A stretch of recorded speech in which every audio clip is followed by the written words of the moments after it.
Hi, Ginger.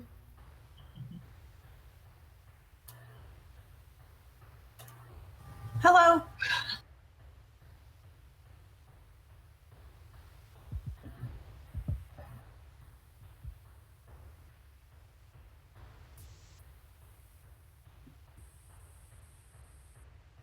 We have our PowerPoint. David will be presenting Okay. that. Yes, ma'am. So are we live? I think that's been 15 seconds. Okay. Good morning, everyone. Welcome to the SBCUSD Lcap meeting for today. My name is Lorraine Perez, and I'm the Assistant Superintendent of Educational Services. I almost slipped up there, gave my previous role. We're excited to have you all with us this morning. We have a very informational and interactive. We're excited to share that we have an interactive opportunity for everybody today. So we're excited for you all to be with us. I will give more information about what the interaction will look like this morning, but I want to give an opportunity for our interim superintendent, Dr. Volkemer, to share some opening words with us. And so with that, Dr. Volkemer. Great, thank you. Welcome. Thank you, Dr. Perez. Good morning, everybody. Thank you very much for being with us this morning and investing your time in this very important process. I want to take just a minute to also thank you for your ongoing patience and your grace and the feedback that you've given to us on everything we've done since March. It's been I characterize it as kind of a wild and woolly time. There's been no shortage of changes and twists and turns, and I just want to say thank you. We have worked very, very hard to provide services for our students and for our families, and we know that it has been uncertain at times, but we thank you for hanging in there with us. Not completely out of the woods yet, but we're working very hard to make sure that we're taking care of our school community. So just wanted to thank you for the role, the very, very important role that you play in that. Two things that I want to point out for this meeting in particular today that we hope you'll be mindful of is, number one, COVID has pretty much changed everything, including our Lcap process. And you know that in a normal kind of sequence of events, we would be starting a brand new 3-year process this year, having gone through the planning process. But with everything that happened with the coronavirus pandemic, systems have changed, processes have changed. And so you're going to hear a lot today about how we're moving forward in relation, excuse me, to new requirements from the state. And you'll hear some new terms, but the guts of it, the basics stay the same. And that is, it's a community plan. We want to hear your voices. We want your feedback. We want you to be a very vibrant and critical part of everything we're doing in this new process. That's part of our work now. And the second thing is, we have a long-term objective that your voices and your fingerprints will be all over this plan, that they will be very apparent. So we're trying, in this virtual environment that we've all had to adjust to, we're trying some new technology today to hopefully better give you the opportunity to share with us and get that voice on the table and have us build it into the plan. We don't know how it's going to work yet. We've tried some different types of technology, so we ask that you'll bear with us. We actually have some people that are pre-identified to give us feedback. Did this work? What were the glitches, et cetera, because our ultimate goal is to continue to get better and make sure that you have access and input to the process. It won't happen overnight, particularly in this virtual world we're in. We're trying different types of technology to make it as good as it can be, not being able to meet live, but you have our commitment that we're going to continue to work toward that objective. And then finally, I just want to say I apologize. Normally I would stay for the whole meeting, but I'm going to have to jump off at about 11 today to get over to San Gorgonio High School. We have the last of our drive-through graduation ceremonies. Looking forward to that, to seeing all those students that caught up on some credits and are going to be able to graduate in the drive-through ceremony this afternoon. So thank you again for your investment and your time. We appreciate you very, very much, and have a great meeting today. Thank you, Dr. Perez. Thank you, Dr. Volkemer. And Ms. Gwen Rogers, our board president, if you had a few words for our community. Oh, good morning. Thank you so much. I did hear you say the word few. As many words as you'd like. No, I have a robust schedule today as well, but I do want to first start by saying thank you so much to the team. As Dr. Volkmer said, a lot is changing, but I know that you guys are working together and changing right along with what everything is happening day to day, and we certainly appreciate that. And to the community that's watching, as you can hear and feel now that your footsteps, your footprints are all over what we're doing. We're capturing, we're adding value at each meeting, at each gathering, even in this type of environment. We're still listening and ensuring that the needs are being captured, as well as you being able to see that changes are taking place. So we appreciate you. We know that we're getting close to the start of school, but know that we are still making sure safety is number one. We're ensuring that every decision that we make is considering all of you all that bring the value to this great city, as well as to our school district. So thank you again. We look forward to seeing you at our next board meeting. Enjoy your meeting today, and I will hang on as long as I can. And thank you to the team again for your work on behalf of the entire Board of Education. Thank you. Thank you, President Rogers. So I mentioned briefly before Dr. Volkmer was sharing what our format will look like today. And I want to delve a little deeper into that. So you heard Dr. Volkmer mention that we are trying something new. And so this morning, our meeting will be both a mix of information. So we will be sharing information with you really around the process that he talked about. We have a new format, new process for Lcap, because we're not starting a completely new 3-year cycle. And Mr. Komnick will share more of that information in detail with you. But we also wanted to hear from folks today. And so we have a call-in line that the team will come on after I share and give more detail to that.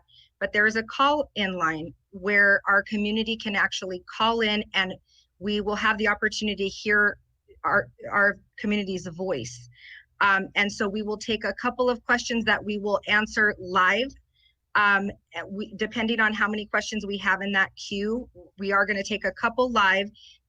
Please do not be discouraged if you do not get on and actually be heard live. We will be capturing all of the questions, and our commitment is to providing answers for all of those questions so that our greater community all have the answers, not just the folks who are with us live in this meeting today.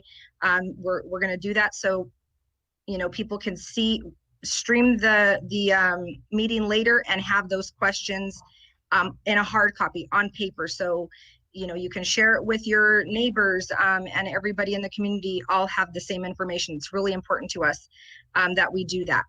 So just wanted to give that little bit of information. And as Dr. Volkmer described, we know that we're always striving to get better. So I will share that there are some of you who are out there watching us now that I contacted in advance and said, please make time to connect with me following the Lcap meeting so that I can hear how things went. And so I will be relying on some of those folks to give us feedback, because we want to really meet the community's needs, and we want to get better at the virtual engagement. And so that is our commitment. And if you are not one of those people that I reached out to and said, can you give us feedback, and you have feedback, please share that feedback. It's important to us. It's not just a select group that we want to hear from. We want to hear from as many folks and anyone who has suggestions for how we might improve. So with that, I will turn things over to Mr. Komnick to share the bulk of the information for our meeting this morning. Thank you. Great, thank you, Dr. Perez. And thank you for everybody who is in attendance today, participating in our Lcap update. Board Member Rogers, President Rogers, and Cabinet, thank you for your time to be part of this. And I know this is a critical part of what we do. And I wanted to share with you and piggyback on, before we jump in, the logistics of what Dr. Perez and Dr. Volkmer have laid out.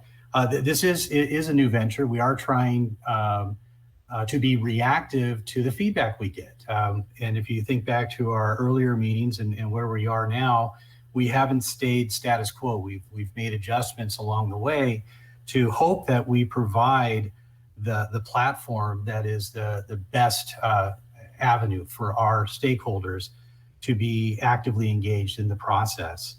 To Dr. Perez's point about the survey, and we want to capture as much feedback as we can. So depending on the time that we have committed for today and the volume of comments, we do have a link to a survey specifically for this presentation that would be on your screen. You can access that. It takes you right into a Google survey, and you can provide feedback, which we will capture. Everything will be captured. This is being recorded. So we definitely want to make sure that if you pose a question, it's not answered directly, it will be answered. And on our district website, we do have a link set up with our Lcap. If you go to the homepage, the Lcap link, you click that. It's actually the third item down. It's an Lcap folder dated July 22nd today. And in that, you'll find today's PowerPoint, both Spanish and English. And you will find that survey as well located there. So we tried to make that as readily accessible as possible on the screen in front of you, and also at our webpage. And so I know Dr. Perez laid out the logistics of the call-in. We do have public comment. That's also on your screen. You're more than welcome to enter public comment at any time and then hit submit. And that's a written form that we capture English or Spanish. We were going to capture both, of course. So please feel if you want to comment as we go along this process today, by all means, take advantage of that. To underscore Dr. Volkermer's comment, as well as cabinets and the board, Lcap, what we do here is a process. It truly is a process of engagement, a process of monitoring, a process of evaluation. The Lcap as a document is really the evidence. That's the codification or the capturing of it in a written form. But these virtual meetings that we have, post-COVID or during COVID and before that, the in public, which I dearly miss. And I know, I speak for cabinet and board. The physical interaction that we had during these meetings speaks volume for our relationship and just I think the collective camaraderie that we have as a group of stakeholders that really have one focused outcome, and that's just to increase our student performance. I just want to take a brief kind of a trip down memory lane, I guess. I want to take us, for those who have jumped onto, and this is your first virtual Lcap meeting, welcome. And if this is your fourth one, welcome too. And just to kind of capture where we've been and what are we doing today, and what does August look like, and so forth. So if I can indulge me to just briefly give an overview. Back on April 29th, we had our first virtual Lcap meeting where we talked about the state budget. There was a lot of influx there and unknowns, and one could argue there's still some unknowns that we don't know about specifically. We also talked about our Lcap supplemental concentration funds and how they align to our goals, our 3 Lcap goals. During that meeting, we also talked about what are we doing for distance learning for our April to June, and how are we going to provide that high-level rigorous content area instruction for our students who would not be returning that last quarter, if you will, of the 1920 school year. And we also had a discussion on family engagement and wellness, kind of an overview. Then on May 20th, we did a deeper dive into our supplemental concentration where we looked at 3 specific programs. We really looked deep into our school police program, we looked deep into our wellness program, and also into our parent engagement program. And then on June 10th, we we actually went a little deeper. We disaggregated the information in the budget, and we really looked closely at our supplemental concentration activities as they relate to specific cost and again, alignment to goals. We really believe that what we do, the activities, the resources, the services should underscore a goal that we have within our Lcap to address. And of course, we along the way, we collect stakeholder input. So today's purpose has been alluded to. We want to look at basically 4 areas. I have Ms. Christakis on, who will be speaking in just a moment, to give us what's our current budget picture. And here we are in July.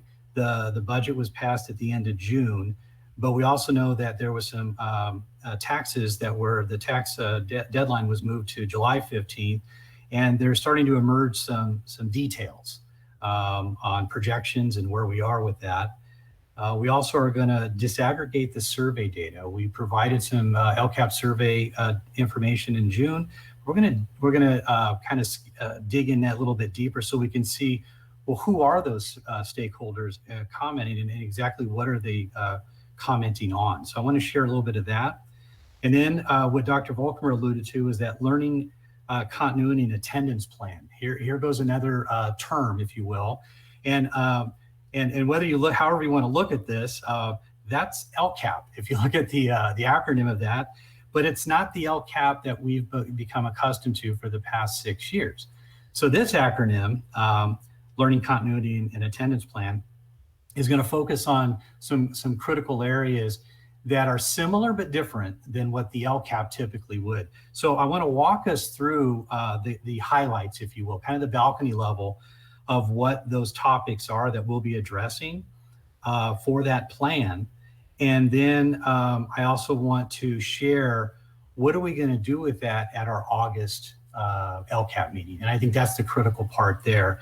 And again, as we look to get better, and that's always our goal, is striving to do better than the last time, is that at the August meeting, I am planning on some breakout sessions through Zoom, because I would like to have specific aspects of the plan in a model experience model format, where we get the input and feedback, as Dr. Volkmer said, and Ms. Rogers. We want the footprints and the fingerprints on this plan of our stakeholders across the district. So that kind of gives us where we are, or where we were, where we are, and where we're going. And with that, before we get too far in, I would like Ms. Christakis, if she would, to please provide us with a current budget update. And David, if you could bring up the PowerPoint for Ms. Christakis. Good morning, everyone. So pleased to be here with you. You know, Terry outlined it really well. As a result of COVID and the economy, you know, shutting down, has had a tremendous impact on the economy. So our funding that comes from the state is highly reliant on how well the economy does. So we may have some more changes in our budget in August once the state understands the impact of the late filing of the income taxes. And depending on how long and the different degrees of closure across all the different businesses, we could encounter, or we will most likely encounter, some budget uncertainty into the future. And so we just have to be, you know, nimble around that, and we're going to have to respond to any impact that has on the district. Now, what was good is that at first we thought we were going to be cut pretty deep, but the legislature came up with a plan that kept us at the funding for same funding level as 2019-20. And then what they're doing is they're not paying us on time. So the district will have to really monitor cash so that we can pay all of our bills and our employees in a timely manner. And we'll have to borrow some money, but it was this method is preferable to being cut deeply. We know that there's uncertainty and, you know, additional costs related to distance schooling. And so that causes some uncertainty in the budget. And then, just costs related to COVID. And top of the priority, and probably should be at the top of this list, is just what we're doing to mitigate learning loss. And, Mr. Komnick and Dr. Perez and Dr. Menars, everybody's working really, really hard, and our site leaders, to ensure that our kids are getting all the things they need, whether we're in the distant learning or in back in school. And that's my update for today. Thank you, Ms. Christakis. I appreciate that. And I wanted to point out to our stakeholders, as part of a recommendation that I received from Cabinet as well as other stakeholders, was the merging of the slides into a Spanish-English format, trying to do this so that we are simultaneously showing the information, and to make it a little bit more fluid and a little bit more easy for our stakeholders to follow with us. So that again, another example of us adjusting to the requests of our stakeholders. Next slide, please. So our 2021 Lcap supplemental funding and concentration really supports our 3 goals. And for those who have been with us for Lcap meetings, physical and virtual, know these probably as well as I, if not better than I do. And we know that we're looking to improve outcomes for our students academically. We're trying to improve our school climate and culture, and improve family and community engagement. Those are our three critical areas that we tie our expenditures to these outcomes as a manner of attaining our desired goals in terms of our Lcap process and expenditures. Next slide, please. This I wanted to bring back from the June presentation. This is what was shared with the stakeholders, and it's the survey. And if you recall, the Lcap survey included 2 parts. One part was an identification of priority areas that the Lcap is focused on, and we had a list of approximately 20 or so, and opportunity for if one wasn't there that a stakeholder wanted to add, could add. And in this response, we see an aggregate. So as of last week, the team went back and reviewed the survey results, and 624 total surveys are accounted for. And you can see that the top 5 focus areas: before and after school programs, technology, mental health responsive services, which would include SEL, safety, and college and career, rose to the top. That doesn't take away from those below these clearly, because they're obviously looking at a well-rounded approach, but these resonated to the top of the top 5 for our aggregate or together stakeholder review. David, if you go to the next slide. In this slide, what you're seeing is the same survey, but there was a part 2 to the questions. So the first one in the previous slide asked for identify your top 5 priority areas. This one we wanted to be more substantive in our desire for feedback or information from our stakeholders, where we asked you to comment in a narrative way about the goals, goal 1, goal 2, goal 3. And what we found was there were certain areas of activities or resources or concerns as they address these specific goals. So some of the common themes that came out of this narrative part of the survey for goal 1 was a push for professional development for our staff, monitoring English learners, making sure that we are assuring their progress towards English proficiency, and also really focusing in on our foster youth and homeless students, as well as our low-income students.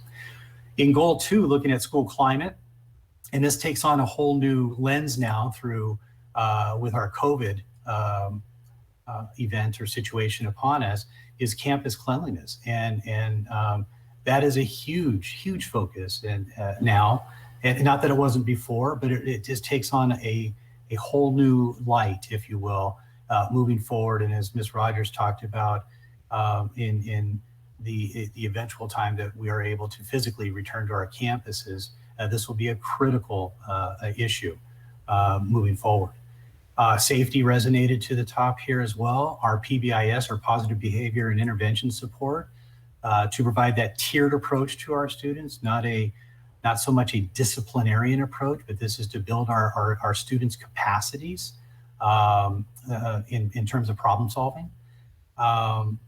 Emotional and cultural safety for our African American students. This was a critical concern that expressed itself across the survey, and also social emotional learning as it relates to professional development. I know Ms. Colleen Williams has presented before at several of our Lcap meetings, and the power of our SEL or social emotional learning component is hugely critical, and we're finding it even more so critical as we are in this COVID situation, not only for our students but our staff as well. So this is a huge impact that will be obviously be an integral part of our Lcap. And in goal 3, our family and student engagement, provide staff training for customer service. We want to ensure that our parents, our community, is treated respectfully, and that was clearly evident in the response that, yeah, customer service matters. I want to feel welcome when I walk into a campus, or I walk into a department, or into the district office, and we definitely want you to feel welcome. So we also treating parents as partners, not talking down to parents. This has always been an Lcap talking point that I've stressed at multiple meetings. Is we like to sit down with you and talk with you, not at you or not down to you. And part of today and part of other sessions that we have in Lcap is a focus on building capacity. We want to ensure that our stakeholders are informed and knowledgeable, and then can apply that knowledge based on their circumstance, based on their lens, their experience. And so that's why it's critical that we want to engage our parents in a very genuine and authentic way. And again, develop African American, our parent advisory committees at all of our schools. And Dr. Greer with the Equity Department has just been on the forefront of this and reaching out to build the capacity of our sites so that we have an active African American parent advisory committee at all of our sites that really complement our English Learner Advisory Committee, our school site councils, our special ed community groups. We want these groups to work collaboratively together, as well as independent bodies to support their focus areas throughout the school and the district at large. Next slide, please. This is a disaggregated. So what we did was I took the slide that had all the priority areas, and we basically broke those out. And what we've done here is show what are the commonalities. And really, when you look at the top 5 for the aggregate, and you look at the top 5 for the community, of the 624 responses, 207 were part of what would be identified as community, and of the 207, almost 87% were identified as parents and guardians. So a fair representation of the survey results are indicative of our parents and guardians and what their thoughts are. And when you look at the top 5 here, in order, you have the before and after school programs, technology, and college and career that overlap with the aggregate. Where you see a top 5 variance for community, safety is critical. And actually that was number 2 in the community responses was safety. And then if you look at mental health was a top 5 in the aggregate, but not too far under the top 5 here, if you see the 28.7%. So clearly it's an important area that resonated with our community. And then we had African American student achievement in here because that was a staff identified one. And I wanted to show where did the community fall with this vis-a-vis the staff. And David, if you can go to the next slide, we'll jump right into the staff one, where 417 of the 624 were from our staff. And of the 417, this was a clarification that board member Dr. Flores had asked about. Well, how many were classroom teachers? Well, 62% of the 417, so more than half of our responses from staff were those who have really direct impact with our students, and those were the classroom teachers. What did they say? Well, mental health was really a top concern. And then before and after school programs, you see is a common thread between all groups, technology and college and career. So those three, before and after school, technology and college and career, resonated both with staff, with our community, and they rose to the top within our top 5 when you put all the surveys together. One of the top 5 for our staff was our African American student achievement focus. And then what resonated with the both the staff and the community, but didn't show up in the top 5 when we put everything together, was classroom supplies. Got to have the tools of the trade to do the work. So that made sense that this was a critical area that an interesting parents have really taken on during this COVID thing event. We've really taken on a kind of a quasi-teacher role, if you will, in support of the classroom, in support of the teacher. And I find myself that as well with my daughter here at home, where we're working as a supplement to that base program, if you will, of instruction. And safety was at 31.6% for our staff, which was not in the top 5, but was in the top 5 of our community group. And I just wanted to show where that fell within staff. So with that, I would like to take our first opportunity to check for public comment, whether in written form or in call-in. And on the screen, you have the information, the call number for English, the call number for Spanish, and there is a link right there if you would like to provide a written comment. And as we wait, there is a 30-second delay in broadcast. So it's going to take a moment for that to reach our audience. But in the interim, I'd like to ask Ms. Cheryl Tagashi, who is overseeing our English written comments, and Ms. Erica Figueroa from our multilingual department, do we have any public comments that we're able to share at this time? Yes, Terry, we do have one comment. It is from a student. Oh, nice. Yeah, actually, it's not regarding Lcap, unfortunately, but it is an important question. He's wondering when he will get his diploma. He hasn't received it yet, and he hasn't received any information about getting it yet. Okay, and that is a fair question. 12 years invested, if we count kinder, 13 years invested time, and that is a meaningful part.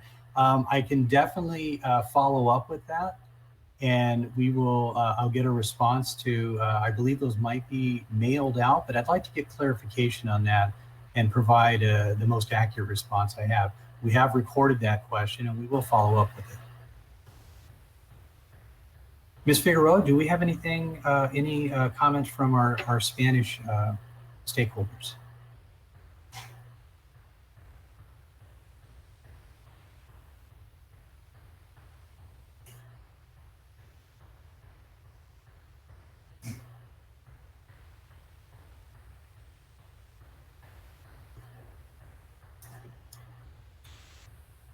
I'm not sure. Ms. Figueroa, are you on mute? I'm not able to determine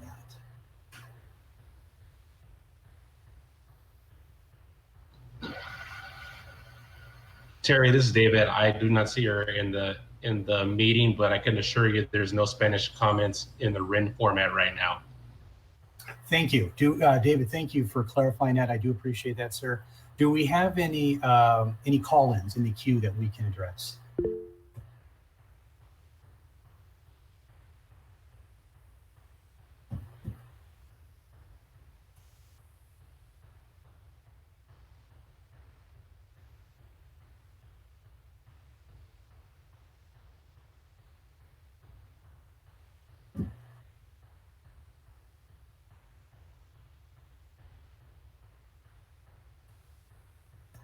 I appreciate the patience of our stakeholders. I know that we prefaced this. This is a new endeavor on our part to provide a more accessible and live conversation, if you will, of input and feedback. And sometimes the best laid plans, run into snafus. So we're gonna work through this and continue, but we are monitoring. And please, David, let me know if a call-in comment does surface. I would like to stop and address, since we did set time aside for that. If sir, can you? Yes, I think our operator is still working through the kinks right now. So yeah, I think it'd be best to move forward as of now, as we move as we try to work out the kinks on this system. Okay. Thank you, David. And again, I just want to extend my thank you to our stakeholders for the grace of patience. We are earnestly making an attempt to really engage our stakeholders, and so I wanted to assure you that that this was intended fully for participation in a live sense. We will work through this, and at a point we will definitely re-engage and address those comments. So David, if you could please move to the next slide.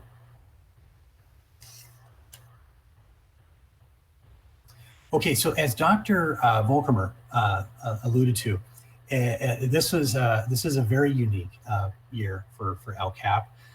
We should be in the throes of our next 3-year Lcap cycle, but COVID happened, and now the entire state of California had to adjust to the impact. And really, obviously, this has been a huge worldwide impact, a national impact, and a state impact.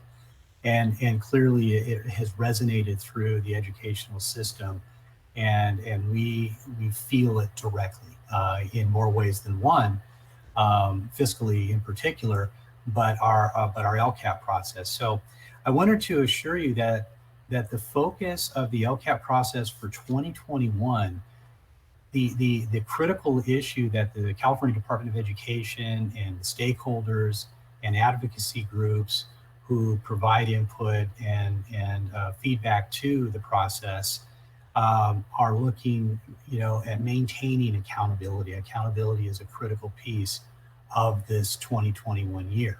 So looking from left to right, we've got in September, for this learning continuity and attendance plan, we will need to hold a public hearing that is consistent with the Lcap.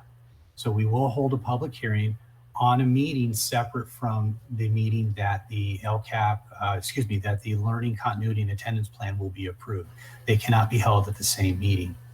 So that will be held in September, and then on September 15th, at a subsequent board meeting, we would have the approval of the learning continuity plan. If you recall earlier, I mentioned that we have an August Lcap meeting, and that's where we're going to really focus on where we are with our learning continuity and attendance plan, and that's when we're going to have those breakout sessions and get the feedback directly from our stakeholders on the model, if you will. Here's where we are right now, not final, not complete, not ready to submit, because we need your lens, we need your feedback, your information. That's what's going to be critical about our August meeting when it comes specifically. And just to clarify, the learning continuity and attendance plan template has not been officially released. There is a draft version that's going through adjustments and changes and so forth based on feedback that the CDE, the California Department of Education, has received. And so they plan to release that on or about August 1st with trainings for districts to begin the week of August 3rd. So we're looking forward to that.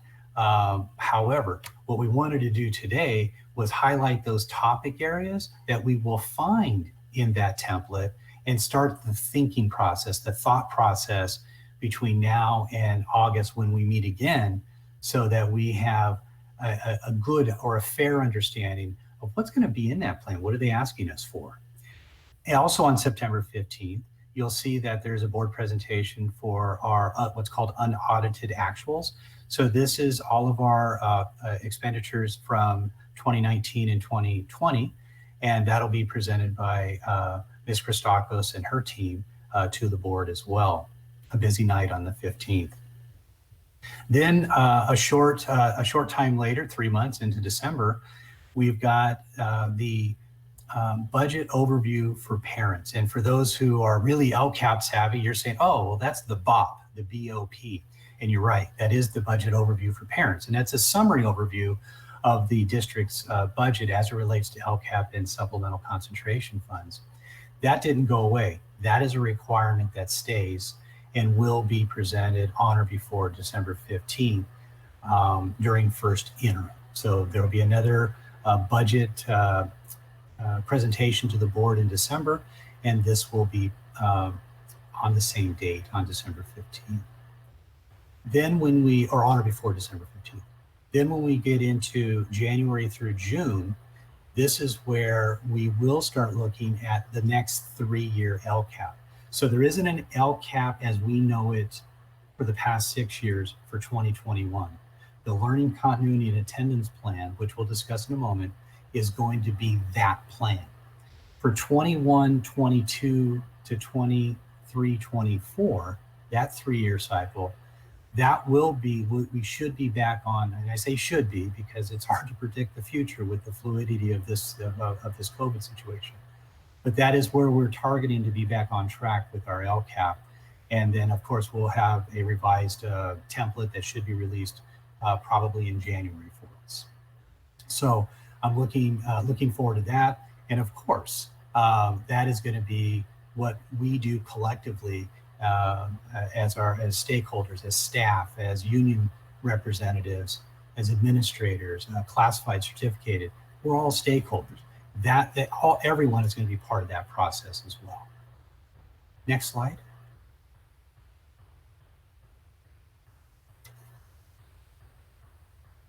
Thank you, David. So in the learning continuity and attendance plan, there's topical areas that each district will have to address. The nice thing about this, if you remember the operations report that was presented in June, there was a character limit of the number of in effect, words that you can put in one of the boxes of the template. Here, there isn't, to my knowledge, a character limit. So that's nice. It doesn't mean that we're going to write a 2,000-page story. However, it does give us the room to articulate San Bernardino City Unified School District. And I think that's the critical piece, is really presenting who we are in writing and in a very genuine, authentic way that isn't necessarily limited by space. So that's a good thing on the forefront. So the first part of this is general information about the district. This is like telling our story. And this could be, how has COVID impacted San Bernardino City Unified, the city and the district? This can also be our story of our demographic story, and just the impact that this situation has had on us and our stakeholders and our staff, our students, our parents, and so forth. So in this section, this is where we capture that. Then there's a stakeholder engagement piece. And in this piece, the idea is to describe the efforts to solicit feedback. And we believe we do that. We're obviously trying to get better at doing that. And what the template is basically asking for here is how. How did you engage your stakeholders? And I wanted to again, stop at this moment here. And I wanted to go to public comment and call them. And I want to ask the stakeholders, one of the issues that's questioned in this document is how are we seeking input from our parents who aren't connected to the internet. So what mechanisms are we using to ascertain or to collect our input and feedback for those students who may not have access to our virtual meetings and so forth? So I was hoping that it doesn't have to be the sole purpose of the feedback that I'm asking for right now, but if you would, if we could take a moment to, I want to check with David and Cheryl and Erica to see, do we have any comment? So at this time, if you'd like to comment, please, at the bottom of your screen, call the number there for the English, and if Spanish speaker, please call the Spanish phone number. And let me check while that's happening with Cheryl and Erica. Do we have any English or Spanish written comments? Terry, if I can jump in here, we do have a live caller. There was a message in the chat, and they have been there for a few, probably a minute or two. So I think they may be ready and in the queue. Okay, can we please move that call forward?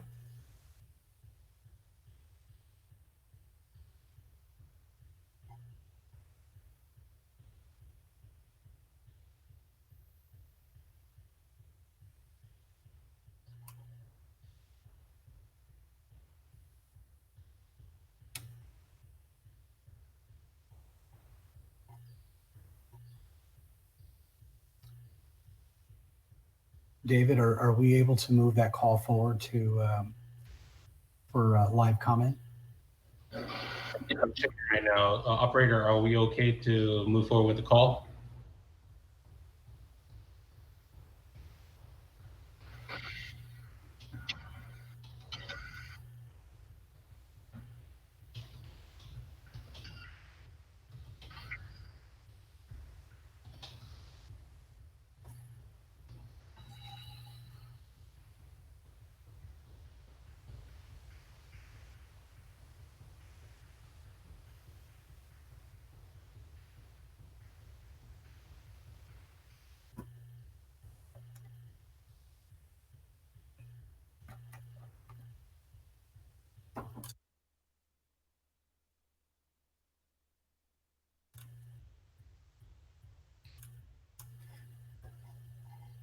Okay, while we're waiting for the iron out of the kink there, let's go to a public comment, written form. Cheryl or Erica, do we have anything to share with our stakeholders? Yes, Terry, I do have 2 comments. First one from community member Christina Marquez. She was making a comment regarding her comment is, how many teachers, classified, and substitutes are employed by the district? And only 417 answered the survey.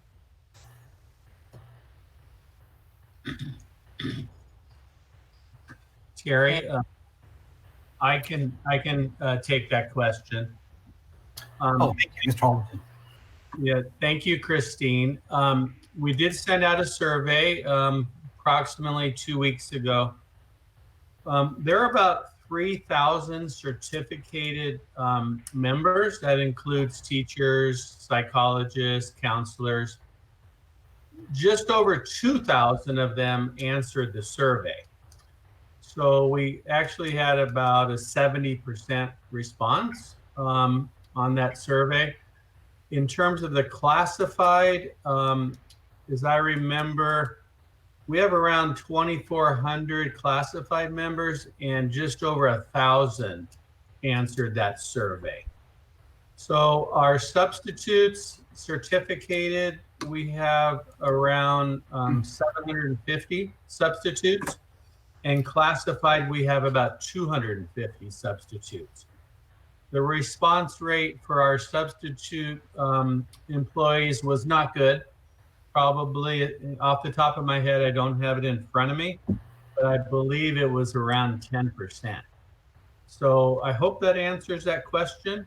But feel free to email me if you have anything else on that. We are in process of sending out, we're going to revise the survey and it will go out again with an additional question. So Terry, I'm going to chime in here. Thank you, Mr. Halderson, for addressing our number of employees that we have as far as certificated and classified breakdown. I do believe that our community member was asking about our Lcap survey, which referenced a much different number. So yes, we are actually, Mr. Komnick and I have been discussing how do we get more input, because we do want our community, which includes our classified and certificated folks that work for the district, to weigh in and give input around what the priorities are. Because you are correct, the information we provided today is based on the number of people that we had respond to the survey related to Lcap. So we are working, the survey remains open. I will stress that the survey remains open. So if you're listening to us now and you haven't personally taken that survey, the Lcap survey, please do so. Please, it remains open. We're constantly trying to collect more information so that when it comes time for us to have decision point conversations, that we're doing that with good information. Thank you, Dr. Perez. That is a critical piece, and because of our current reality, might we see surveys, with focus areas start to shift? Possibly. This is a different environment. This is a different world, if you will, than when we were doing the surveys maybe earlier. So, but all surveys, all feedback is critical, and we encourage all of our classified and our certificated staff members to be participatory in this process, definitely. And David, were we able to secure the live call-in? Unfortunately, Terry, no. I think we're having a technical glitch that's preventing us from doing it. So we'll have to circle back with IT in the future to iron out these details. I apologize. Okay, so with all things technology, sometimes the best laid plans don't work out to the intention of what we were hoping for. However, again, the public comment link is there. That we do have a Spanish staff person who can read for us, and we have an English staff person who can read those comments for us. And we also have a survey link at the end. So there are multiple platforms of expressing your thoughts, your feedback. So please don't feel that your voices are quieted by this little technical glitch. Cheryl, might I go to you to continue with any other live feedback you have? Absolutely. Next comment comes from Janice Wall, a parent guardian of 2 students in the district. Her comment is, I have 2 students in elementary school, now 3rd and 5th graders. The technology was challenging at the end of last year, but we managed. Is the technology going to be updated to submit homework? And with regard to supplies, can parents get a physical book to supplement the technology? So I'll go ahead and address that, Mr. Komnick.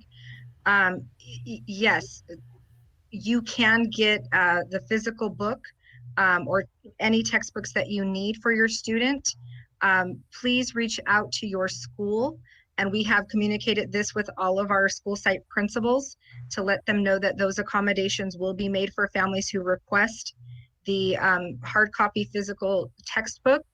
And I do want to note on the technology difficulty side of things, we have, and I'm not exactly sure what was referenced as far as the difficulties, if it was the connectivity or just the ease with which you're able to interact on the platform. But I will share that as far as the platform for learning, We were all getting comfortable and familiar with that. There has been a lot of work around support for our teachers in streamlining how they're able to use those resources. And so we will closely be monitoring what our classrooms, how our classrooms are functioning, and continue to get feedback from our teachers about how to improve and what we can be doing as a whole organization to make the ease with which they're interacting with students and families better. So I hope that answers your question. Thank you. Thank you, Dr. Perez. Ms. Figueroa, Erica, do we have any Spanish comments that we can share? Hi, good morning. We actually do. We have one comment. It was left on the YouTube chat from Nadine Becerra. And the comment or the question is, what about the children who need special classes and don't want to be given any? Who can we contact?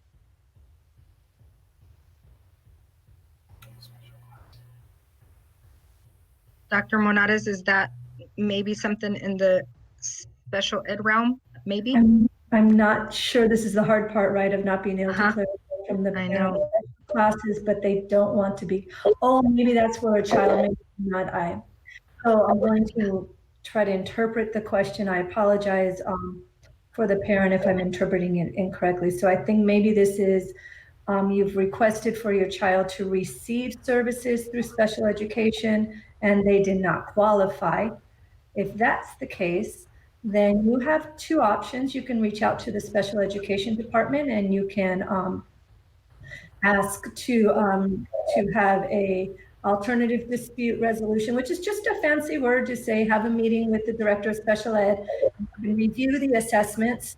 That doesn't mean that necessarily the services would be provided, because maybe your child doesn't have a disability, but maybe they still need help.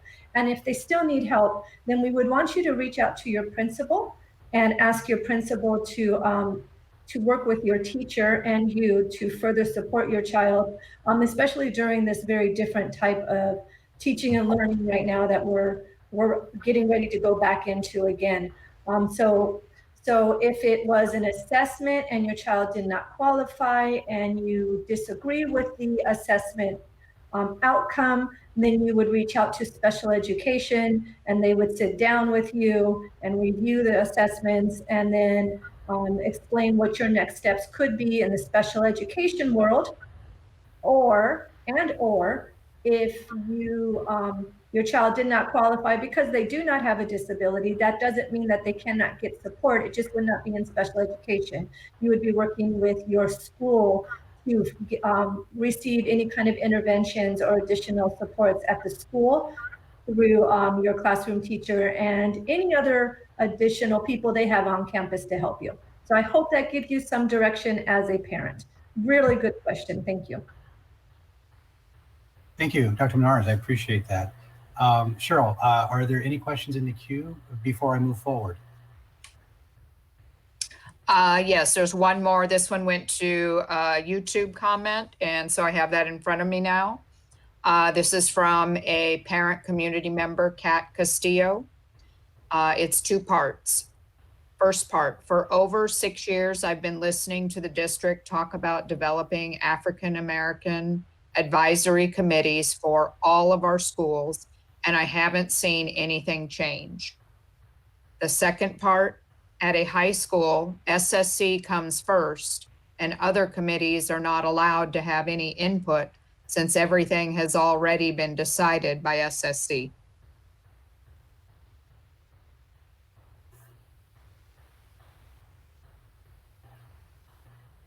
Mr. Comnick, do you want to, I will take the APAC piece. Do you want to address the function of SSC? Yes, definitely.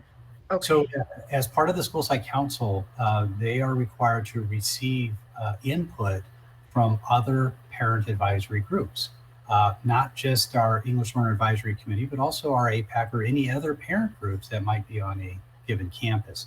So we are working with our sites to provide guidance that, especially in this virtual world that we're in, where our meeting platforms for our parent advisory group meetings will be turning to virtual.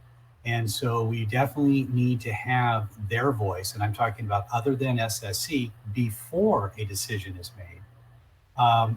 Input from those groups, like for example, for the school plan for student achievement, student achievement. So we need to make sure that voices are heard before a decision is voted on, particularly by the SSC. So yes, that matter will be re-stressed and addressed as we provide our virtual guidance. Thank you. And Ms. Castillo, I appreciate the question and comment around our APACs. I think, and I heard you say, it's been over 6 years. And so for me to share what we're doing may land like, okay, I've heard that before. So I'll point to the piece that is different. There is now a partnership between our family engagement office. So in particular, our director, Beatriz Gonzalez, who is working with our DAAC parent group to move this work. They're working together. Whereas I think what was happening in the past is that it was being left just to the DAAC to do this work on their own, and they're volunteers, just like all of our parent groups are volunteers. And so the folks who work, in family engagement and in the district in general, were not taking such an active role in pursuing that effort. And that is a definite change in how we're operating. So our Family Engagement Center, one of their goals and measurements that we are monitoring is how we are adding, how and where we're adding APACs at our school sites. So we have a plan to start, in one particular area and grow out from there.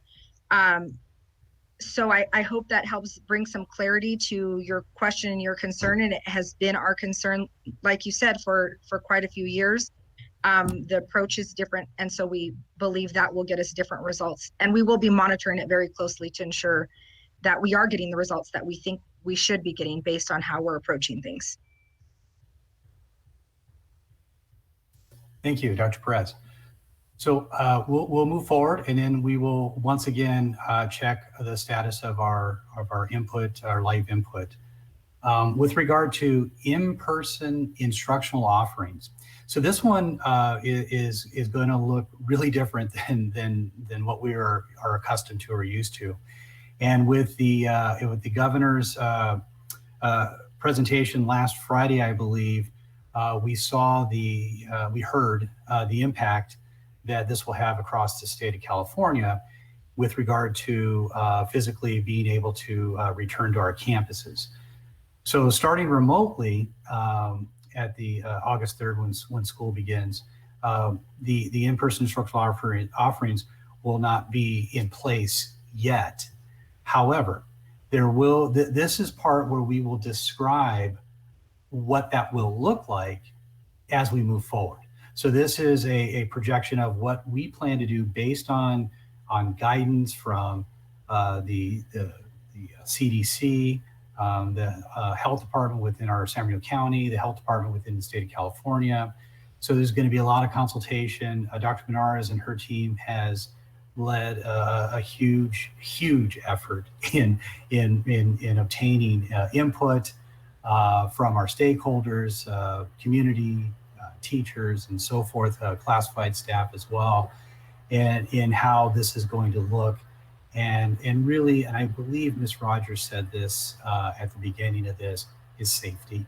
And really, we're looking at, we need to do this, yes, but we also need to do it safely. And that's got to be priority one. If we're not safe, I don't know how we can learn. So put the safety there first, the learning will follow. So that is a part of our learning continuity and attendance plan that will be articulated as we move forward with when the physical return to campuses happens. Next slide, Dave. Distance learning program. Okay, so as I mentioned earlier, one of the critical areas that this learning continuity and attendance plan has in lieu of our regular LCAP is really focused on accountability. They want the accountability to be present in the rigor, the access to curriculum, the attendance accountability, the grading and monitoring of student progress accountability, all critical issues, all needs to be articulated and detailed in our learning continuity and attendance plan. This will include areas like continuity of instruction, access to devices and connectivity. There was a question that Dr. Perez addressed.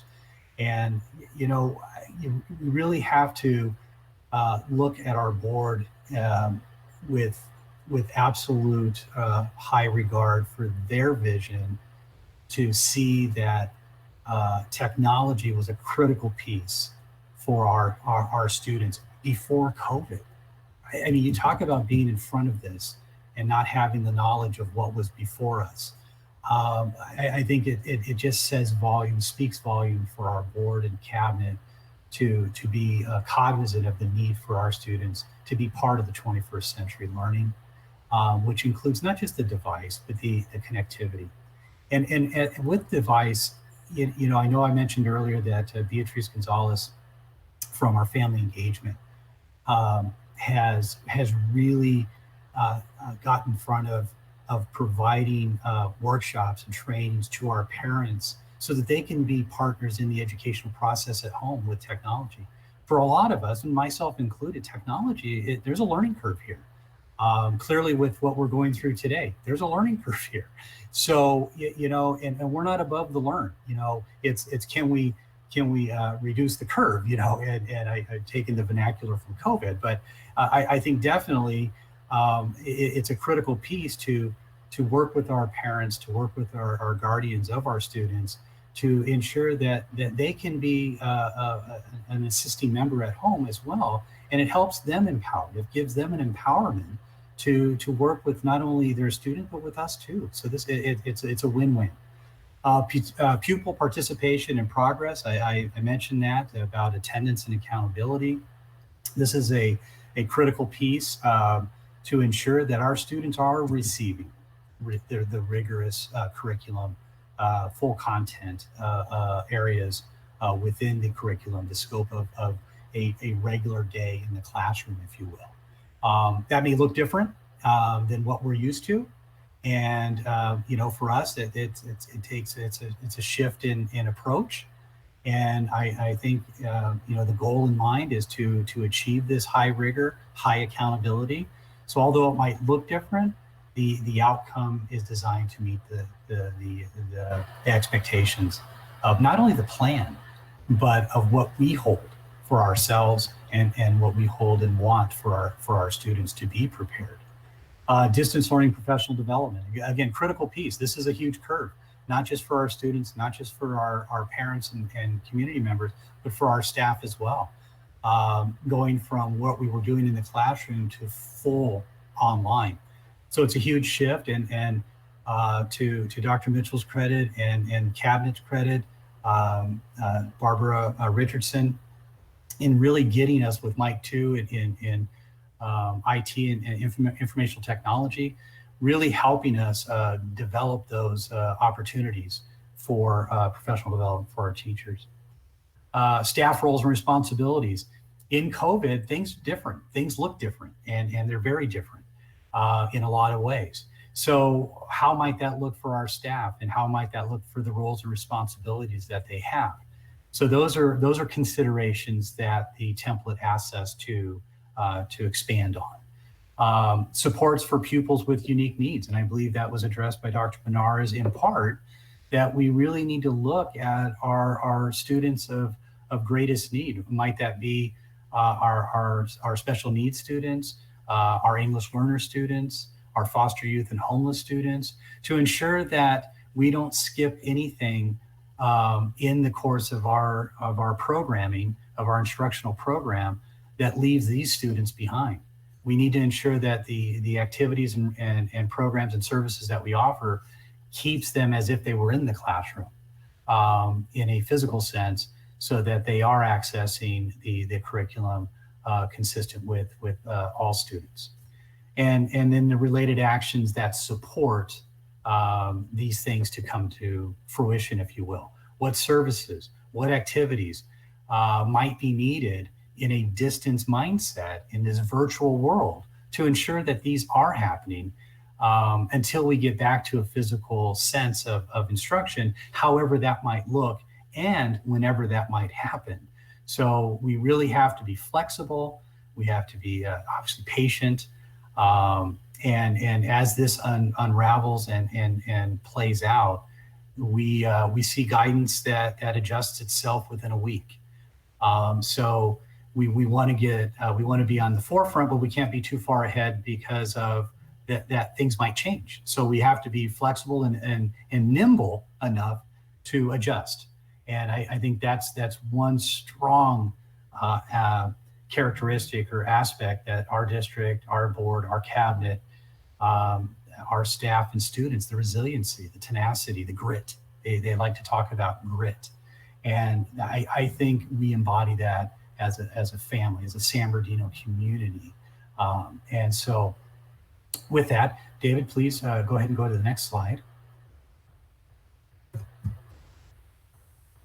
Pupil learning loss. This is a critical piece that is on everyone's mind. And we're looking in the what the template's asking for here is what learning loss strategies is the district employing, the effectiveness of these strategies, and then the related actions of these to affect these strategies, if you will. This is a critical piece, and we went from 1910 and adjusting. And again, like I mentioned earlier, we were fairly well prepared to shift into that full tech mode. It may not have been perfect, but we had the systems in place, we had the materials in place to do that shift, and now we're able to, lessons learned. What worked from April to June, what didn't work? What can we do now with the resources we have, with the knowledge we have, and with the guidance we have to move forward, to minimize and accelerate any type of learning loss that may have occurred, and then the intervention and programs that we have in place to address those specifically in the 2021 school year. Let me stop here and let's go back to our public comments. I'd like to bring back Cheryl and Erica, if I might. Are there any public comments that we can share? Yes, Terry, I have. I do see English and Spanish, so both of us will be speaking. The first one comes from Blessed Mama 3. Are the Lcap meetings and survey notices being put on social media, Instagram, and Facebook? Yes, I work with Ms. Shay Thompson from my office, program specialist who oversees really the nuts and bolts of our local control and accountability plan, and in this case, our learning and continuity and attendance plan. But to the point of the question at hand, we work specifically with our communications department, David Chavez, and he pushes the information out to all the platforms that was just read by Ms. Tagashi to ensure maximum exposure so that we have maximum involvement to our meetings. Mr. Komnick, before you go on, I just want to comment on that mom's name. That was beautiful, Blessed Mama 3. So thank you for just bringing a smile to everyone's face to that parent. Agreed, Dr. Menares. Thank you for bringing that to the surface. Ms. Figueroa, did you have a Spanish comment? Actually, I do. I have 3 comments from Roxana C. She asks, what type of preparation and support will be given to parents or guardians to encourage distance learning at home? So I can respond to that. As Mr. Komnick mentioned previously, that our family engagement office has not stopped providing workshops actually all summer long.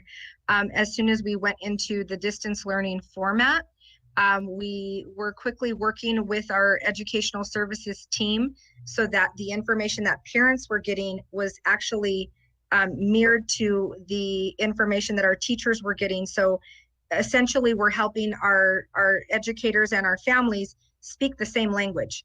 And so that work has not stopped. What we are committed to is continuing to make adjustments to the offerings to meet the needs of our families. And so what we were hearing in the initial onset of distance learning may look different than what we're starting to hear now, or what we'll hear as we move into the fall, because people are starting to now think, you know what, we're kind of in this for the long haul, where in the spring we thought, okay, we have a couple of weeks to get, to work through. And I would be remiss to not mention this piece. As we move into the fall, there are a lot of requirements. Our students, students have to participate. This is not an optional thing, which also adds that layer of pressure, but we want to provide the support to our families and students. So again, like I said, some parents and families may now have different needs because they're like, okay, this is a much more serious and a much more impactful distance learning. And so we'll respond to those needs. We're currently doing workshops around ARIES and helping parents create their portal. Happy to report that we've had an amazing increase of families creating their portal. A couple of principals from schools that were texting me, telling me they were excited.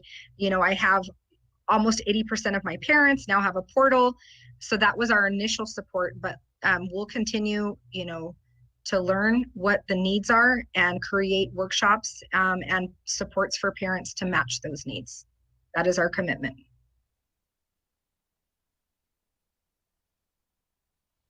Okay, question number 2 from Roxana. Which suppliers, for example, companies, digital applications, etc., will be considered this school year across the different departments? I wish that was a short answer. There are numerous, and I'm not knowing specifically what is meant by that. So when I think about initially, we have our textbooks, our primary mode of delivering information between student and teacher are their textbooks. All of those things are online. We have Myon, which offers tons of books that families will have access to. We have Footsteps to Brilliance. There are numerous, and to be honest with you, that's just what we do at the district level. School sites also invest their budgets in programs that are really meaningful for them on their campus. But in essence, all of the offerings are tied to either the instruction or the progress monitoring of students' learning. That typically is the two camps that our learning platforms fall into. But I'd be happy, Roxana, to detail that out more for you in a conversation if you want to reach out. We can sit down and look at, all of the things that are offered and maybe give me a little more insight to exactly the information that is helpful for you. Thank you, Dr. Perez. Oh, I'm sorry, excuse me. Sorry, we have one more comment or question from Roxana. How will the physical, social, emotional, cultural, and ethical development of students from K through 12 be supported and encouraged? Yeah, this is actually something we're really excited about, because I think we have an opportunity where everybody's eyes are turned to that now. And I'll be honest, in student services, which is, the department or division I oversaw just a couple weeks ago, we were constantly trying to get this out in front of people, almost like, hey, here we are, this is super important.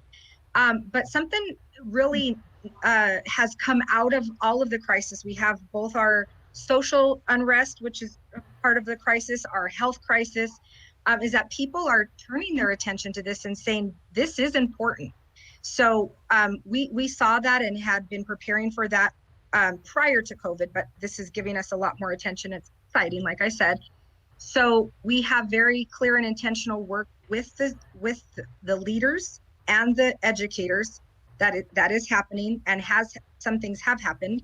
We'll continue to dig in, but we're also having space and time for that within all of our classrooms. So what we have asked our teachers to do, and our leaders will help us work through that, is providing an SEL component built into their learning. And some would say that has to happen prior to us really digging into the teaching and learning. So, those connections between the teacher and the student, the connections from student to student. There's a lot of work happening with having that be it's woven into the DNA. And I said this a long time ago, so Dr. Monades will probably laugh about this. It has to be part of our DNA of who we are as San Bernardino City Unified School District, that it's not just about teaching and learning, but it's about the bringing together of the teaching and learning and our wellness of our students, which is the SEL pieces that Ms. Cervantes was referencing. So please know that there will continue to be more things pushed into the forefront around that topic. And our leaders and our educators are interested in this as well. And so we are using this to our advantage and taking advantage of it fully to bring much more learning opportunities for our teachers and our leaders, so that they can meet the needs of students and recognize the needs of our families as a whole.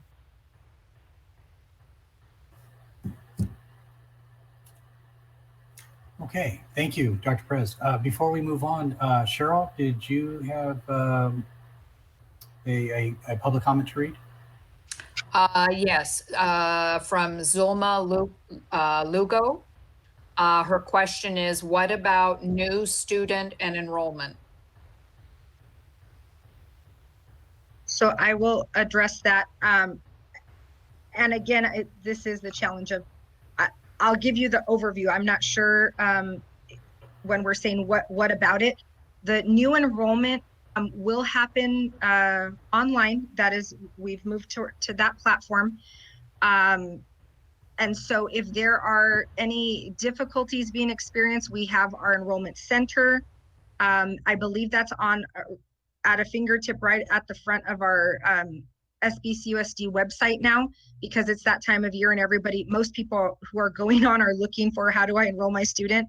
It will take you to the ability to enroll a student online.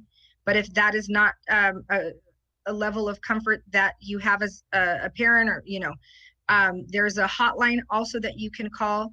It's manned, that you will get a live person. And so those would be your mechanisms for new enrollments. We have plenty of folks here to help with that. And I'm not sure if that answered the question, but that's the information I have related to new enrollments. Thank you. Thank you, Dr. Perez. Cheryl, before I move on, is there one more? Actually, we have 3 from Nishay. From the YouTube, we didn't realize YouTube was actually, the comment section was open there. So we'll ask Nishay to read the 3 she has at this point. Timothy Wynn would like to know, are high school students going to be held accountable, meaning required to show up on Zoom and do their work in Google Classroom? March to May, they got grades as of March 13th, 2020. Participation on Zoom and Google Classroom could only improve grades. Thank you, Timothy, for that question. And I referenced it a little bit, but I'll be very explicit. Yes, students and our staff are held accountable for their interactions with one another. It is the expectation. And I'll just share this with our community. How all of these changes came about is through a Senate bill. It's Senate Bill 98. And that actually gives a lot of information if you're curious about what we should and should not be doing as a school district. I will tell you that is what all of our staff have been carrying around like right next to them because we're like, well, what does 98 say?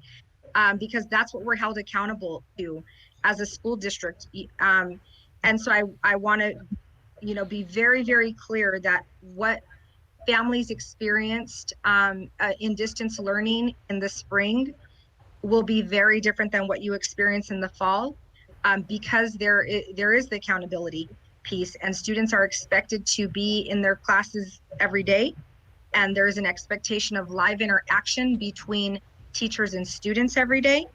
And I want to clarify, because it was a question asked about high school students, this does not mean that your student will have interaction with every single teacher every day.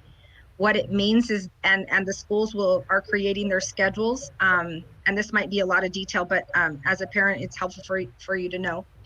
There may be block schedules where your student will have 2 classes a day, and they will have interaction and contact with those teachers.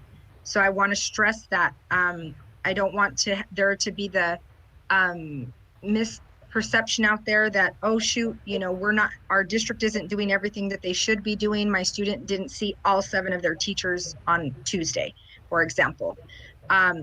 We know that in the virtual environment, and some of you are experiencing this even now, the fatigue happens differently. You get tired in a different way of sitting in front of your screen for 6 hours.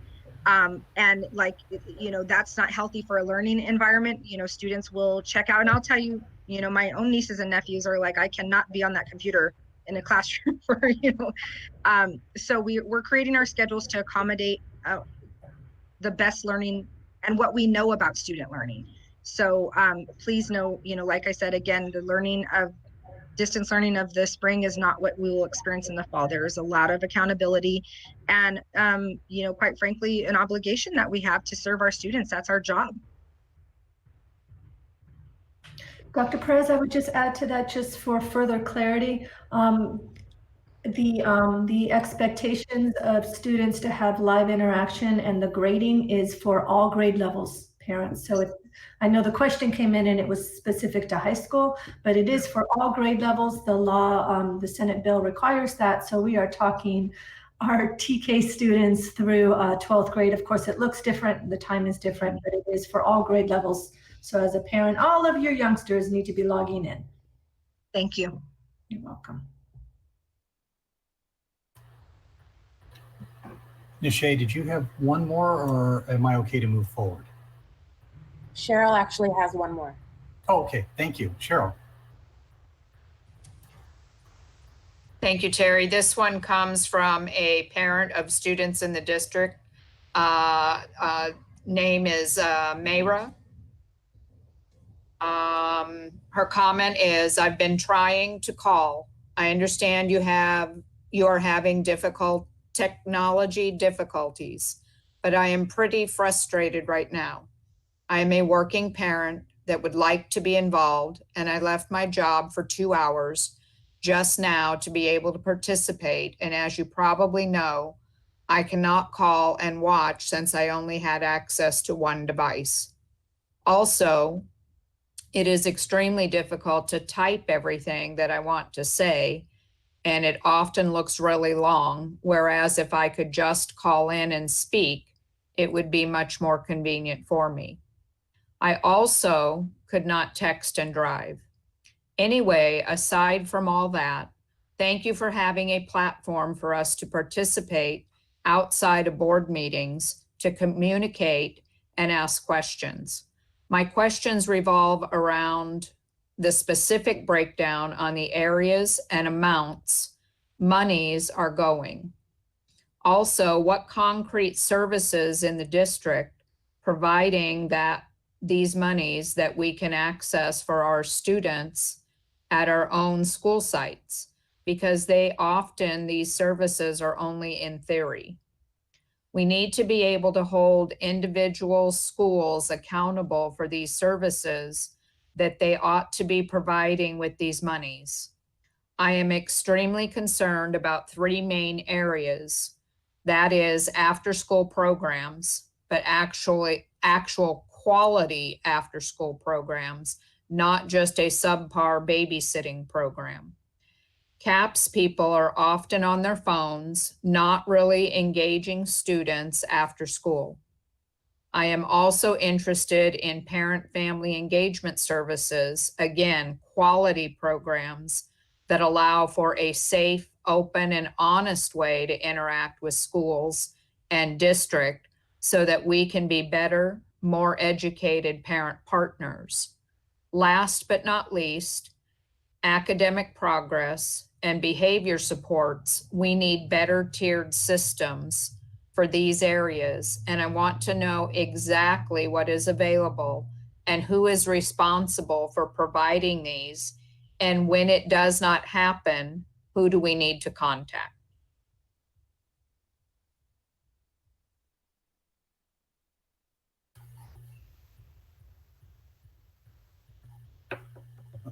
Dr. Perez, Yeah. we've captured those questions, and I know that there's a lot of depth in the responses that we will be generating a frequently asked questions document based solely on this meeting, Yes. where those will be captured and then put in our LCAP folder online for access to our stakeholders who are answering the questions. With that said, I didn't want to take away any opportunity for you, but I just wanted to let our stakeholders know and remind CAP that that is our intention and plan to do. Yes. And I do want to, there was a lot there, and I do want to address portions of that. So I know that the response might not completely satisfy. I totally get that. And so I'll address the first piece related to, the breakdown and acknowledge that. I shared with our team that I was nervous about doing this today because not sure how it would go. We had some systems fail, so we'll work to improve that. But Mr. Komnick, I am going to share, and this is probably stepping out in front of what we had talked about, but I am going to share what we are planning to do moving forward. And again, Mr. Komnick talked about what the purpose was today for this meeting. As we move forward, and the purpose of the LCAP meetings changed to talk more about programs and their success or their failure, and the dollars that go to those programs, we understand that this format does not work. And so I want to share and reassure our community that Mr. Komnick and I have been in conversation about using a Zoom platform to give space for parent groups, for us to have a meeting like this, whole group, and then for parents to be slotted into groups so that they can discuss some of the things that our last caller was sharing around specific programs. So after school programs, parent involvement, the academic behavioral pieces. I know that we can't really get in depth in this environment. So with Zoom and the work groups, our vision is that families will move through the groups just like we did when we were in, and I'll just, at the PDC in A, B, and C in the conference rooms. We would have it all open, and parents would be able to move from group to group to discuss and add value and talk about, each of those programs that you outlined and see the dollars that were going behind them to support it. So we have mapped out what that will look like as we move into our next phase of meetings. So please know that there will be an opportunity for that. What happened in June, the budget got approved these next several months, and I know Mr. Komnick will talk about this shortly. Our next several months will be to make any needed adjustments to address the needs that we have.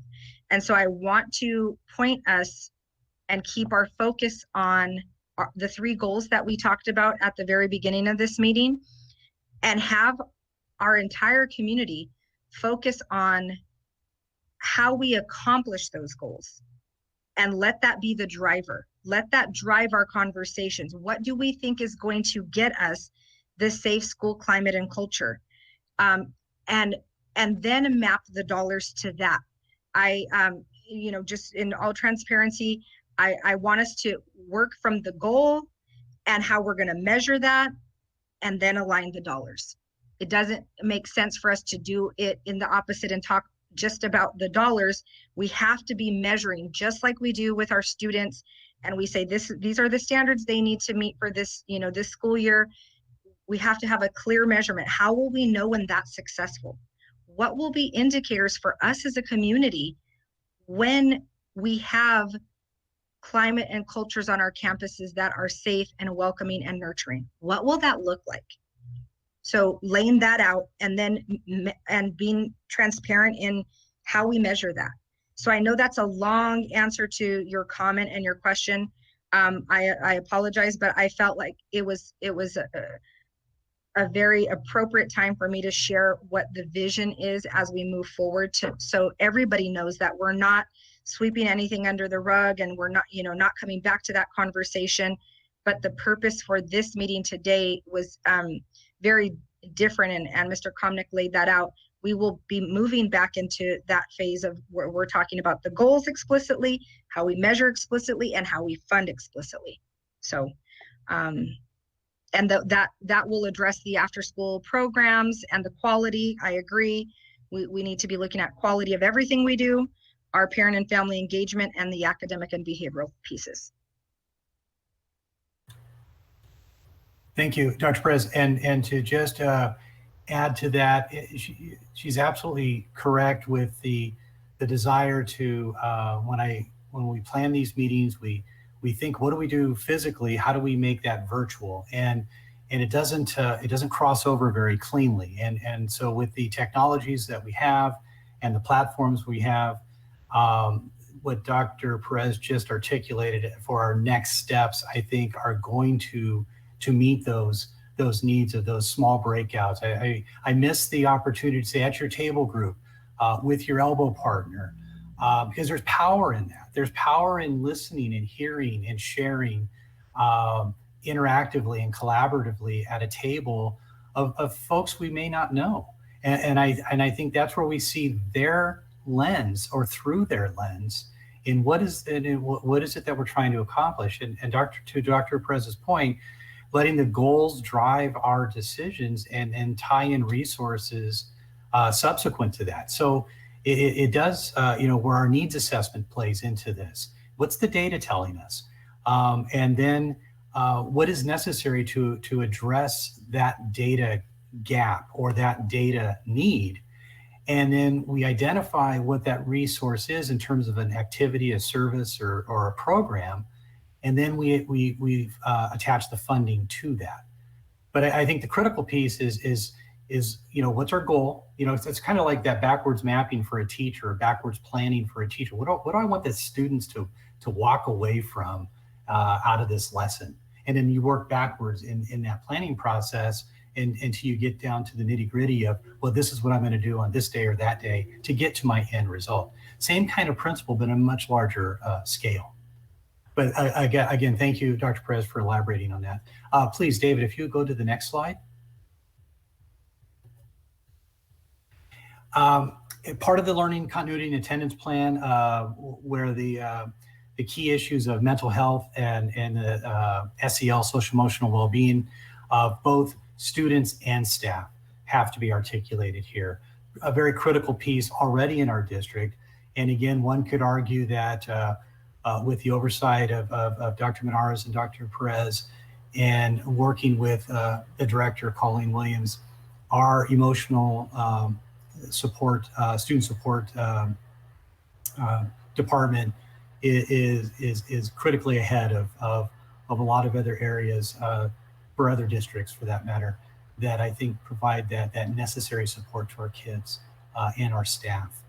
Pupil engagement outreach, I believe Ms. Roxana's question kind of touched on this, and how's our tiered re-engagement going to look so that we don't have students slipping out of virtual learning What is the district's mechanism for monitoring? What's the district's mechanism for re-engaging in distance learning? This will be articulated in this continuity and attendance plan as well. As will school nutrition. How does that look in this distance learning platform or reality? And then how are we increasing and improving services for our foster youth, English learners, and our low-income students? Required descriptions of how these services are being increased and improved, and that are strictly aligned to our goals, and where the resources and activities, programs, and so forth directly impact these three groups primarily, but also the identified groups that are not listed here as well, again, based on our needs assessment and what is the data telling us. Next slide, David.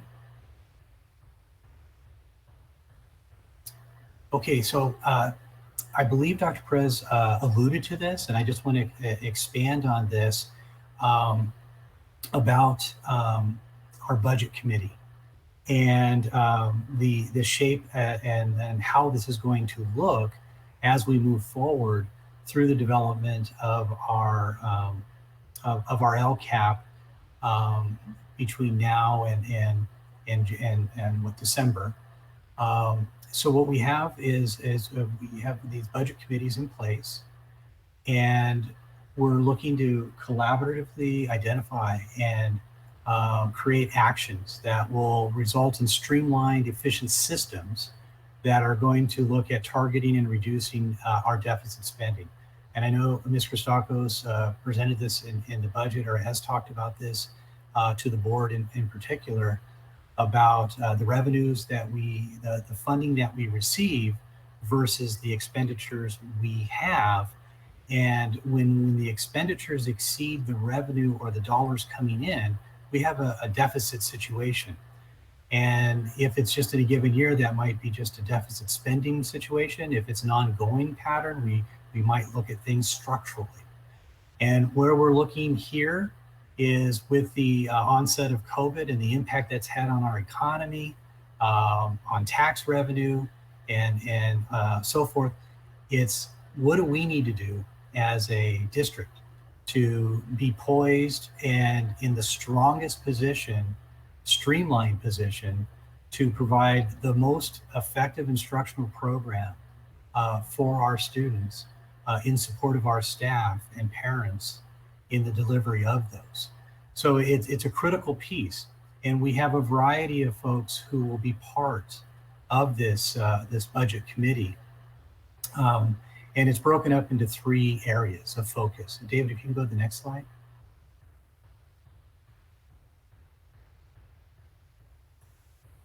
What we want to look at here is our future state. So looking forward, where do we want to be? And it's always good to have an idea of where we want to go or want to be in planning our way to get there, if you will. So obviously we want to maintain fiscal solvency. We want to be able to pay our bills. We want to be able to have programs and activities and staff to achieve our outcomes and our desires. And again, number 2, staying centered on student outcomes and building our internal capacity. And where that takes a less reliance on outside costs, if you will, where we are our best resource, our staff that is working together in a collaborative way to make each other better and provide the greatest, most significant impact that we can do for our kids. And it's also a well-rounded approach. It's not just necessarily academics, but we're looking at the mental health of our students. So we're looking at the full picture of our kids and their development throughout the process. We want to maximize efficiencies, minimize duplicative, redundant, overlapping programs or processes that are cost inefficient and unnecessary. We're doing that here. Oh, I didn't realize we were doing that here. Well, we don't need to do it both places. We can do them here, kind of an approach. So part of the committee's work will be looking and identifying these. And again, in an attempt to streamline our activities, to streamline our costs. But the bottom line is Who's the benefactor? Our kids are. We want to improve and integrate systems through continuous improvement. And I think that mindset, the best at getting better, that applies to all aspects of the district, whether we're at the school level or the district level.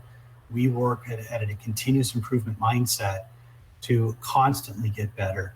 What can we do differently that is going to improve our outcomes that we desire for our community? And locally defined community, might I add. David, the next slide, please. The committees and the topics. So these are the three areas that we have for our budget committee composition. So we have an enrollment management piece, we have an operational efficiencies piece, and then we have a budget allocations piece. And so for enrollment management, they would be looking at capping, magnet programs, attendance. Operational efficiencies would look at facilities, utilities, purchasing, our contracts, custodial, bus routes, technology, all the big ticket items, if you will, and how those interplay and work together. And again, keeping an eye out for those redundant or duplicative services. Budget allocations, how do we compare with other districts like us, like San Bernardino City Unified, in terms of our demographics, in terms of our teaching population and so forth. So we look at staffing ratios. We're going to look at class sizes. We'll look at total compensation, department and site allocations.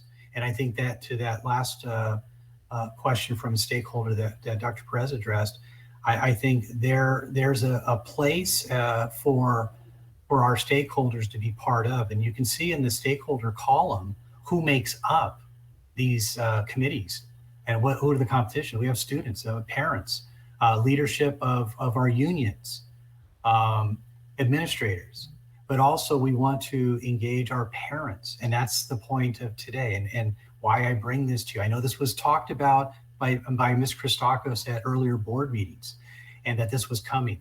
And so what I'd like, if David, if you can go back, I want to say it's 3 slides. Right there. You'll see at the bottom, for those stakeholders who are interested, hey, I want to be part of one of those committees. There's a link right there for you. And all you have to do is click that link. It'll take you to a Google survey.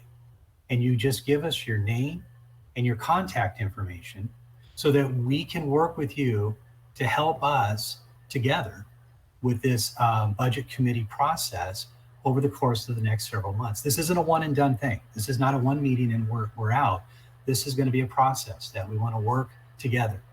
So I want to open up for Ms. Christakos or Dr. Perez to either elaborate on something I've missed or correct something I may have said that was not accurate.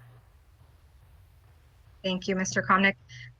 No, you were spot on. The only thing that I do want to elaborate on is, and let's stay on this slide, I can just talk through it. In some of the topics that will be worked around the enrollment and all of the different committees, those are just some of the topics. I don't want people to think, oh, we're not going to talk about, anything else but these things. Those are just some of the topics that will be addressed and handled by those committees. And I'll use enrollment as an example. We said attendance, magnet programs, capping. There may be other things that get unearthed as we do the work. So just please be aware that, these are very important conversations to be part of as parents. And I really urge you to, you have that desire, you have those wonderings about, how we spend dollars and what they actually go to do. Please be involved. We're happy to have you. We want you to be part of those conversations. It gives us a perspective that we need to have constantly. We're here to serve the community.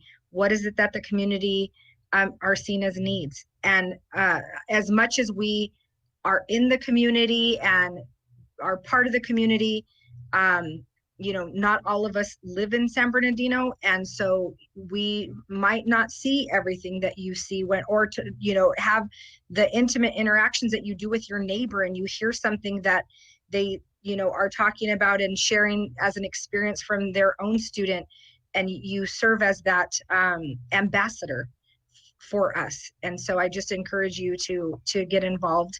And I do want to address a piece around our school sites. It is also part of our planning and our vision as we move forward to have our school sites have these same type of conversations, obviously on the smaller level, but then sharing that information back out so that each school's input and insight will help lead to better decision making on the larger scale. That's all that I have, Mr. Komnick. Thank you. Mr. Komnick, this is Janie. I don't have anything further to add except that what you've already shared and how important it is for us all to be educated on not only our budget, but the state budget and how it impacts us and how we can deliver services in the most streamlined and customer service manner. And we can learn a lot from your voices. Thank you so much.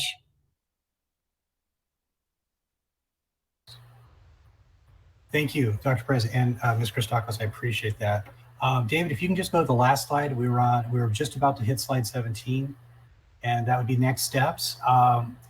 And just to recap, we're just going to continue to make adjustments. And again, that's part of this budget committee process with regard to the general and supplemental concentration budgets to align to the updated budget information we receive. So that's a critical piece for your participation in those committees. We will continue to collect feedback from the draft learning continuity and attendance plan in August.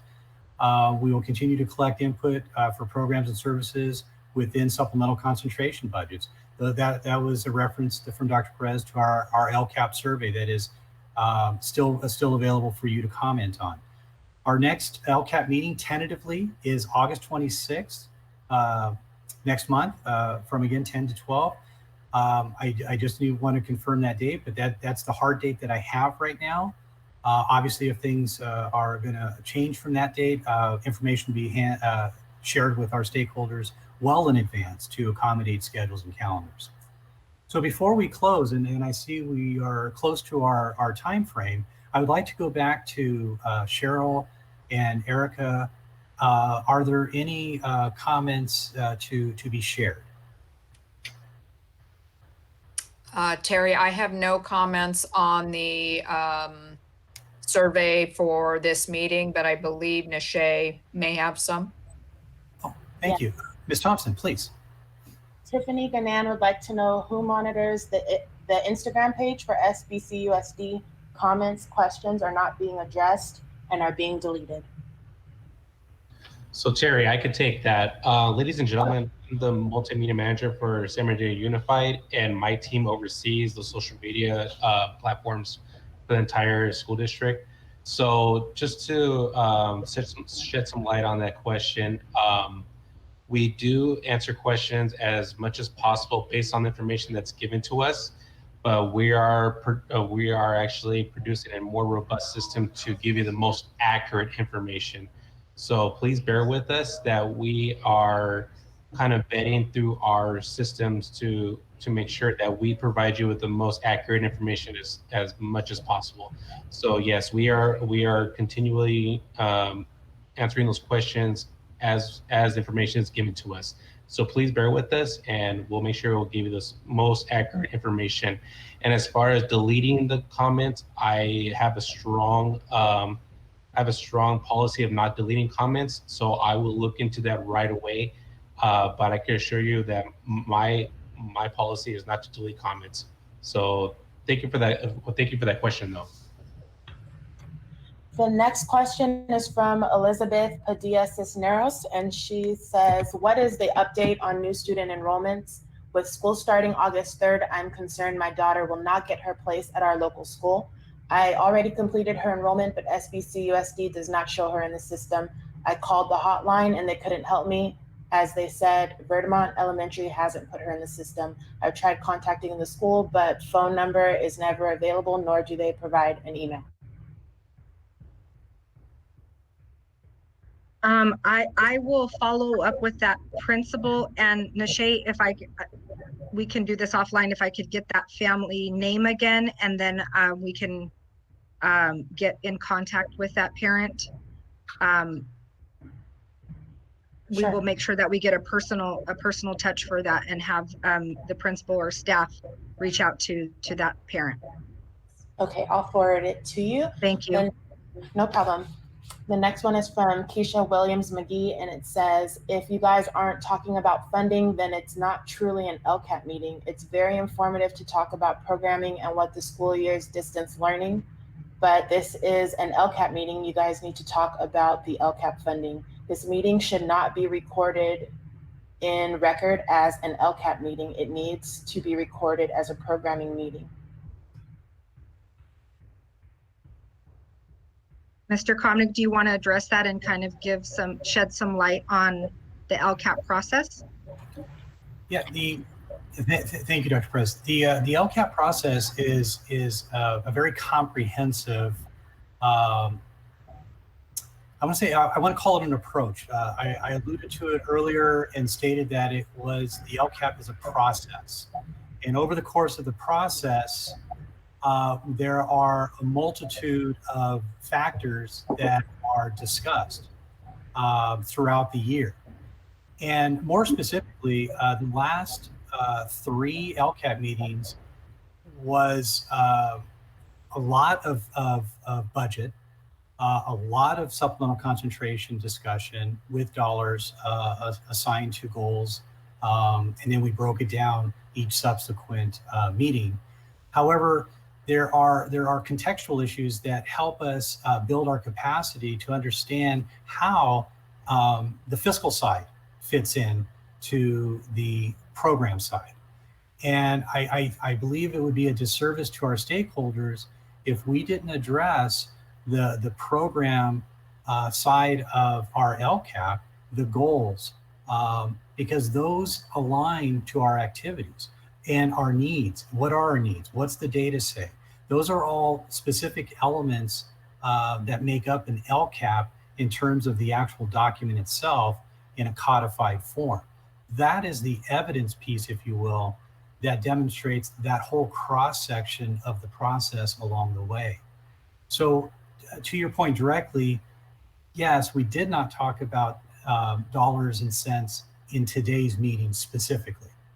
However, as we move forward, we have our budget committee with the specific intent to engage our stakeholders in the process of our budget process and how that overlays with our LCAP process. So you are encouraged, and I know Dr. Perez has already encouraged. So I want to re-encourage. Please go to that link, sign up for the budget committee work, and be part of the process, so your voice is there at the table as well. We encourage that. Dr. Perez or Dr. Menares or Ms. Christakis, I'm not sure if you wanted to add to that.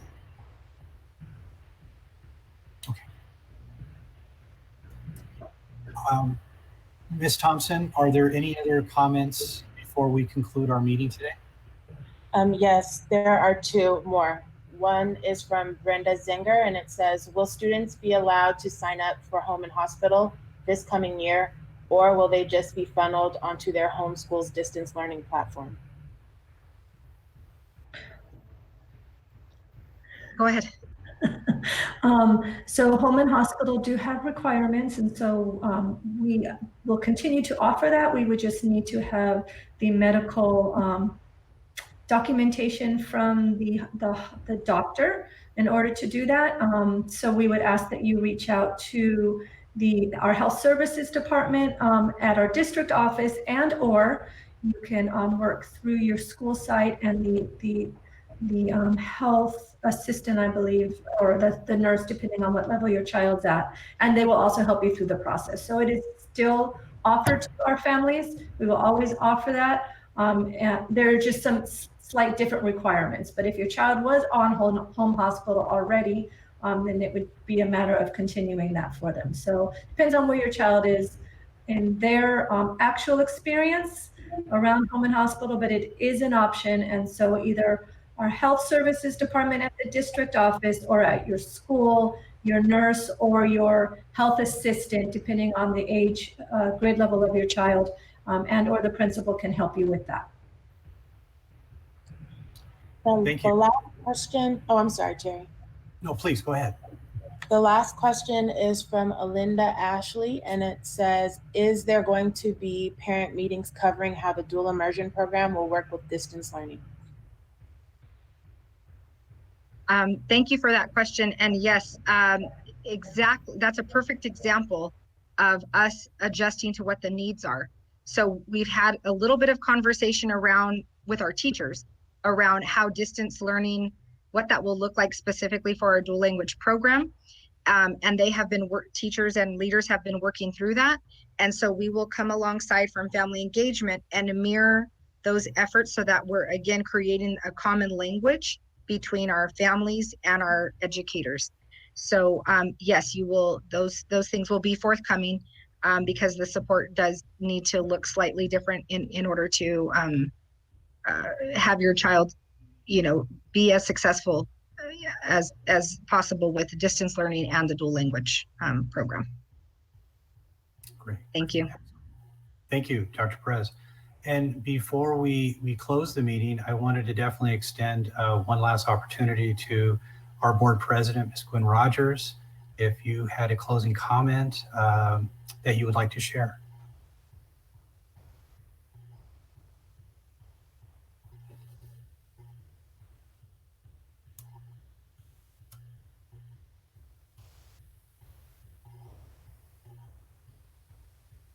I'm not hearing any, Terry. Okay.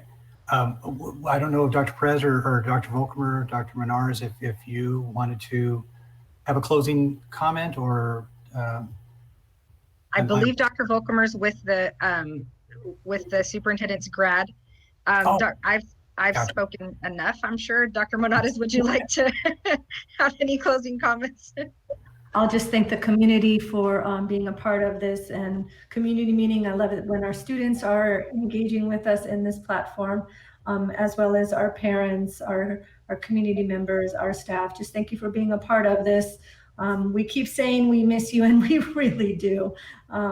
We would really like to be able to be with you, see your faces, and continue to build relationships. So thank you for being a part of this in a very difficult time. Thank you, Mr. Komnick, for your leadership, Dr. Perez, and all the support team behind it. We know this is, we're learning and it's a constant evolution. So thank you for your time. Okay. And with that, I thank you as well. Echo all the comments from Dr. Benares. We are the best at getting better. We will continue to get better. And I do appreciate the comments and feedback that we've received. Those will be prepared. They will be placed in our district website under the Lcap for July 22nd folder. And I will ask David from Communications to send a notification out to our stakeholders that those are accessible and available for you to review. With that, I thank you for your time this morning, and have a great rest of your day.